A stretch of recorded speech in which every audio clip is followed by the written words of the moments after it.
All right, so I'm outside of a 2019 Honda Ridgeline. This is the RTL-E version. So I'm just gonna walk you around and explain some things. I'm just gonna start you at the back just because it's the most common thing. It does have a two-way swinging gate. So I can pull this either open from the side or I can of course flip it down. Then you will notice it is lined. The bed is lined and it does have tie downs already in the car. So you'll notice I've got 2, 4, 6, 8 of them back here.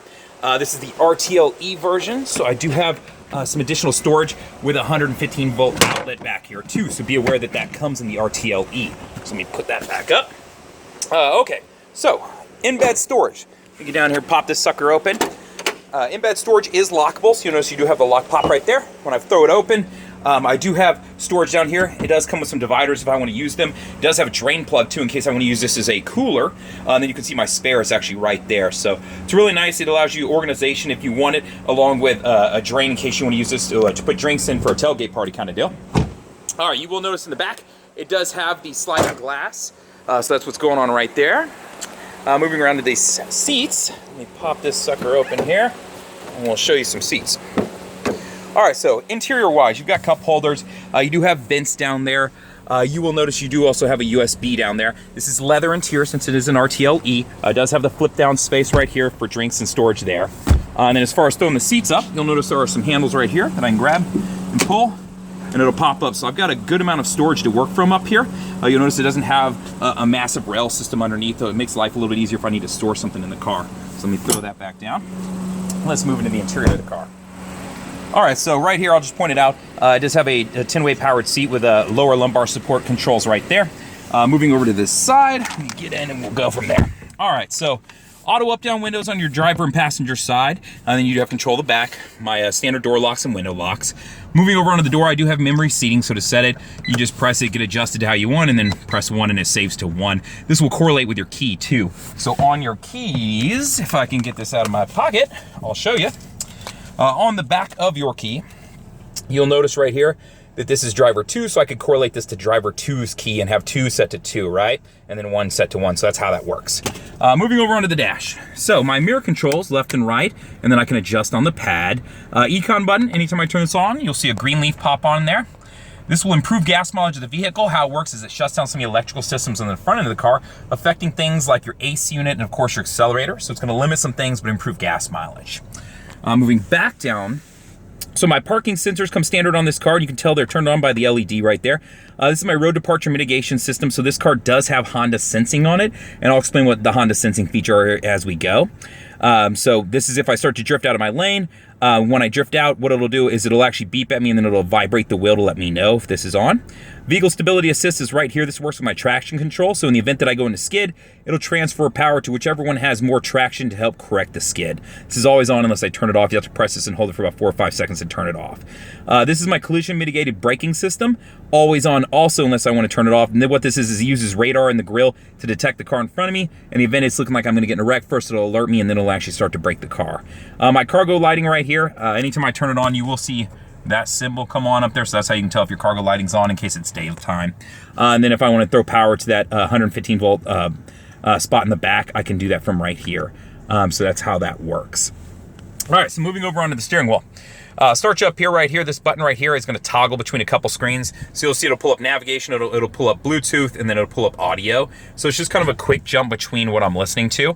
The plus and the minus right here for my volume controls. Left and right will jump between like favorite stations, whether it be XM, whether it be FM, AM, that sort of thing. And you can see it when it's doing it. It'll show me up here that it's doing it and jumping, and then it'll also show me on the screen when it's jumping around, right? Down here, this button is a menu button. So what this does is it allows me to pull up and use off the steering wheel some different controls to adjust and jump around. So it just makes life a little bit easier when I'm driving to not have to be messing with the touchscreen, and I can do it from the steering wheel. Right, so that's how that works. My Bluetooth controls are right here, so to answer a phone call, to hang up or go back. And then my voice command button, which works for navigation, it'll work for Honda sensing, or excuse me, for Apple CarPlay and Android Auto, along with for voice commands for calls. So this has a lot of different uses right here, and I'll explain some of those here in a minute. Back around the corner, you'll see I do have controls over a heated steering wheel, so that comes standard in this vehicle, and that's right there. Moving over to the right side. So on the right side, this is where some of the Honda sensing features are going to come into play.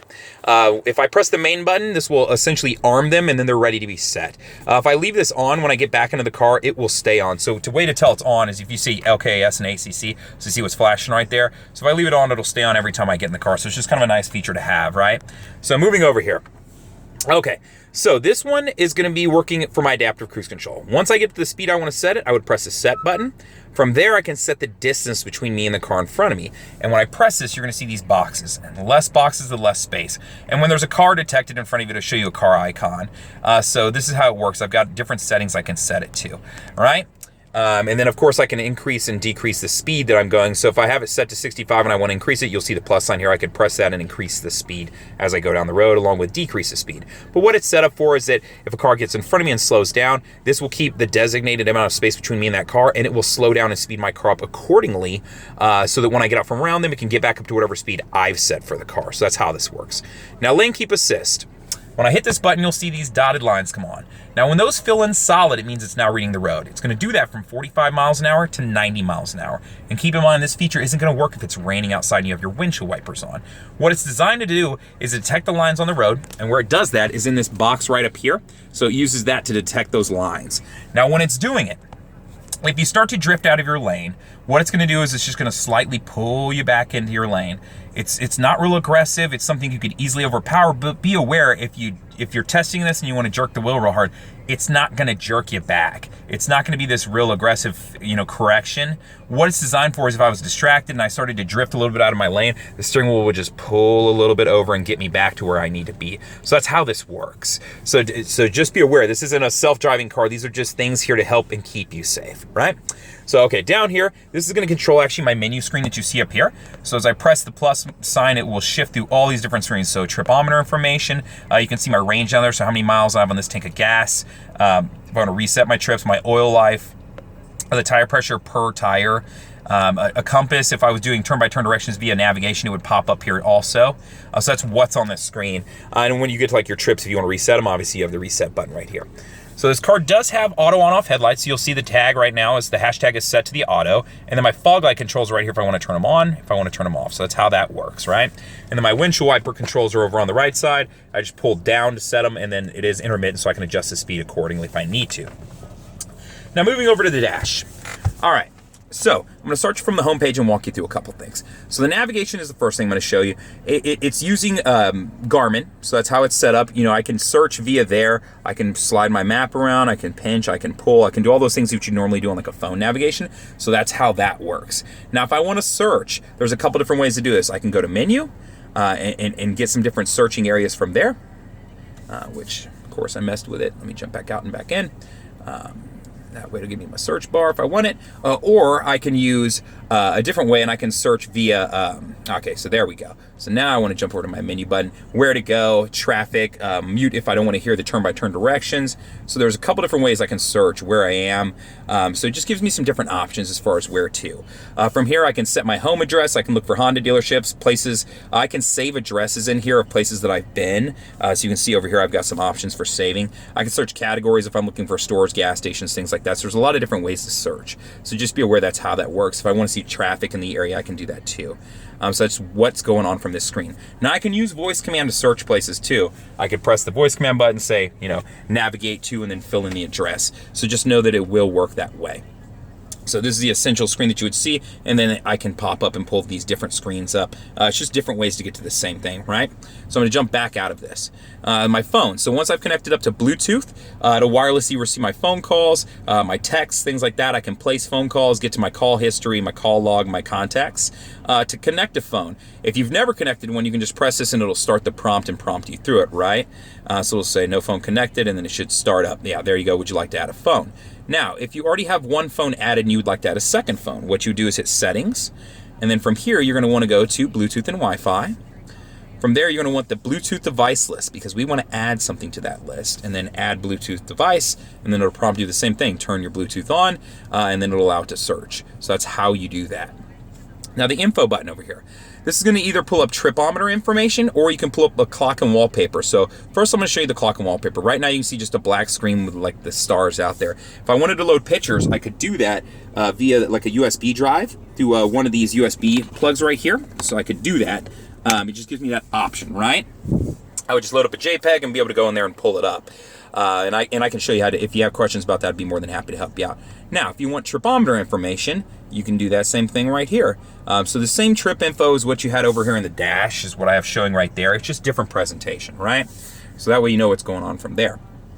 Audio-wise, now I'm going to show you all your audio options. If I press this source button up here, it's going to show them all to me. So I'm going to have FM, I have AM, I have 90 days of satellite radio. I do have a USB that I could plug a thumb drive into. I can connect an iPod to this car if I want to via the USB. It is Pandora compatible. I can do that wirelessly via Bluetooth. And then of course, you know, I have Bluetooth if I want to connect up whatever object that I have to the car. And then the 9mm aux input. So you have that available to you in case you want to mess with that. All right, let's move down to the next one. So the truck bed audio, that's standard in the RTL-E version. Now, something to be aware of. If I have the truck bed audio on, the interior audio will not be on. If I have the interior, I can't have the truck bed on. So I can't have them both on at the same time. So it's just something to be aware of if you want to play with it. And then, you know, to turn it on, you would turn it on. There you go. So I've got that running in the back. Open the door, see if you can hear it. So you can hear that playing in the back, right? So I'm going to throw that off just so I'm not bothering other people that are out there. So that's how this works. So pretty cool system as far as that goes, especially if you're out there tailgating or you're out at the lake or the river and you want to enjoy some music. Smartphone connection. So this is going to give you Apple CarPlay and Android Auto. To use that, I would plug my phone into the USB, and then depending on what kind of phone I have, this will light up and either say Apple CarPlay or Android Auto. From there, I can select it. Let's say you have an iPhone. It will give you access to your music, your maps, your messages, iHeartRadio, or excuse me, iHeartMedia, Spotify, Pandora. So there's a lot of different apps you can take advantage of. Now, navigation-wise, if you're an iPhone user, right now you have access to just Apple Maps. As we move forward, I was told by someone who works over at Apple that I know that you will have access once they give you the new iOS system. The update, you will have access to not only Apple Maps, but Waze along with Google Maps. So that is on the way, and I was told it's going to be right around September when we get it. If you're an Android-based user, you will already have access to Google Maps and you'll have access to Waze. So kind of cool there. And then you have access to the same things, the music, the messages, the map systems, you know, Spotify, Pandora, all those different things. So really cool. If you don't know much about it, you should Google it, or I've got some videos on it to explain some stuff. So settings. All right, so this is where you can get to like some door lock settings, some vehicle stuff. So I'm gonna go to vehicle here real quick and just show you a couple things, just because they're kind of cool things that you wanna know about. If you wanna change the door lock setup on your car, so right now it's set to where when you hit 10 miles an hour to lock your doors, you can change that to a couple different things. When you're getting out of the car, auto door unlock. This is where it's, when I open my driver's side door, it then unlocks the remaining doors of the car, and I've got a couple options I can change that to. So there's some different systems in here that you can mess with. It just depends on what you prefer. Moving down, keyless access setup. This will give you some different door unlock modes. The walkaway auto lock is kind of a cool feature right here. What it is if I have it enabled, if I get 10 feet from my car and I haven't locked the doors, it'll automatically lock them from me, assuming the key is with me, right? The key gets 10 feet from the car. I like that feature just because I get halfway to the grocery store and realize, man, I forgot. I don't know if I locked the doors or not. So it's just a cool feature. So there's just some different features and things in here that you can look through and play with. Lighting setup as far as how long you want lights to stay on when you get out of the car and stuff like that. So settings is a cool place to play with that things. Now, all these buttons up here, you can move them around and shift things around. So I can hold something and then I can shift it and move it up. So I have control over how I adjust this, or I can remove one completely. If it's something I don't use, like if I don't use Honda Link, which just gives you maintenance reminders and recall notices, I could drag that to the trash and just eliminate it from this screen. It won't be eliminated from the car, but just the screen in general. So it's just how it works. So pretty easy system to work through right there. Moving down, you do have a tri-zone climate control, so I can control left, right, and back separate of each other. Right now they're synced, so they all adjust off of my temperature. The fan speed is constant though. If I unsync them, then I can jump over to my rear, you know, and just affect my rear if I want, and affect their temperature. I could jump back out of that and then work at ours and just adjust my side separate from the right side. So there's different ways to do this. Now this car does come with heated seats. My controls are both right here for passenger and driver side. And then you see below that I do have a power outlet along with USB. In the center console I do have another power outlet and USB in there additionally. So that's what's going on there. Now, traction controls on here, you will notice this button right here. When I press it, I've got normal, I've got snow, I've got mud, and I've got sand. This is gonna just affect the shifting points and how the car moves to help you create and maintain traction in the vehicle. So the model we're in is white with the ivory, or I'll say tan interior. So that way you can get a feel for the leather, and you can see that it is perforated since it does have heated seats to allow that through. Now on the top, you'll notice it is all black or charcoal colored, and that's to prevent glare. So in every car that you get in, whether you pick the gray interior or the tan interior, that's always gonna look the same. If you pick black, it's gonna look like a black on black finish as opposed to a two-tone finish that you're seeing right here. Above us, we do have an auto-dimming mirror, so it will adjust accordingly as it detects light outside via the sensor. And then moving up to here, if you can see it, I do have my moonroof controls, along with the sliding back door control too. So I can throw this back either a little bit at a time, and you can see as I do it, if I can flip that around, it'll adjust accordingly. So I have control over how I do that too. Now, I do have, settings for my garage clicker, gate clicker, all that. So I do have home link on here is what we call it. So I do have those controls right here. And then my lighting setup right here if I want to turn my lights on, things like that. And then I do have, standard what I call new car stuff, which is the sunglass holder. And it does have the mirror in the back in case you need to keep an eye on the kids or the dogs or anything that's going on back there, along with, lit vanities and stuff like that. If you have any questions about the car, feel free to reach out, 512-443-4300, and ask for Justin. You can always comment on the YouTube video. I'll always get back to you. Or you can email me at the letter J and then Fuller, F-U-L-L-E-R, so jfuller@howdyhonda.com. Thank you much.